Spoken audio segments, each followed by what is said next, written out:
കോതമംഗലം മുനിസിപ്പാലിറ്റിയുടെ she lodge അടഞ്ഞുകിടക്കുന്നു. ഉദ്ഘാടനം നടത്തിയതല്ലാതെ ഇതേവരെയും പ്രവർത്തനം തുടങ്ങിയിട്ടില്ല. ഇനിയും പണികൾ തീർക്കാനുമുണ്ട്. കോതമംഗലം മുനിസിപ്പാലിറ്റി തങ്കളം ബസ് സ്റ്റാൻഡിനോടനുബന്ധിച്ചാണ് ഷീ ലോഡ്ജ് സ്ഥാപിച്ചിട്ടുള്ളത്. കഴിഞ്ഞ ഒക്ടോബറിലായിരുന്നു ഉദ്ഘാടനം. മുനിസിപ്പൽ തെരഞ്ഞെടുപ്പിന് മുമ്പ് മന്ത്രി പി രാജീവാണ് ഉദ്ഘാടനം നടത്തിയത്. എന്നാൽ ഉദ്ഘാടനം നടത്തിയതല്ലാതെ ഷീ ലോഡ്ജ് ഇതുവരെയും ഒരാൾക്കുപോലും പ്രയോജനപ്പെട്ടിട്ടില്ല. മാസങ്ങളായി അടഞ്ഞു തന്നെ കിടക്കുന്നു.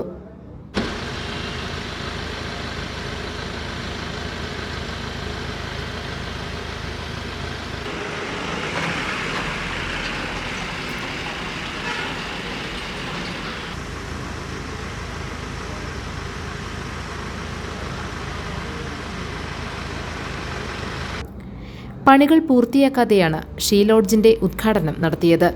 വൈദ്യുതി കണക്ഷനുമില്ല. മുറികളിലേക്ക് വേണ്ട ഫർണിച്ചറുകളും എത്തിച്ചിട്ടില്ല. 25 ലക്ഷം രൂപ വിനിയോഗിച്ചാണ് വനിതകൾക്കായുള്ള ലോഡ്ജ് നിർമ്മിച്ചത്. അധികാരികളുടെ ഇടപെടൽ ഉണ്ടായില്ലെങ്കിൽ ഈ പണം നഷ്ടപ്പെടുന്ന സ്ഥിതിയാണുള്ളത്. കെട്ടിടം നോക്കുകുത്തിയായി മാറുകയും ചെയ്യും.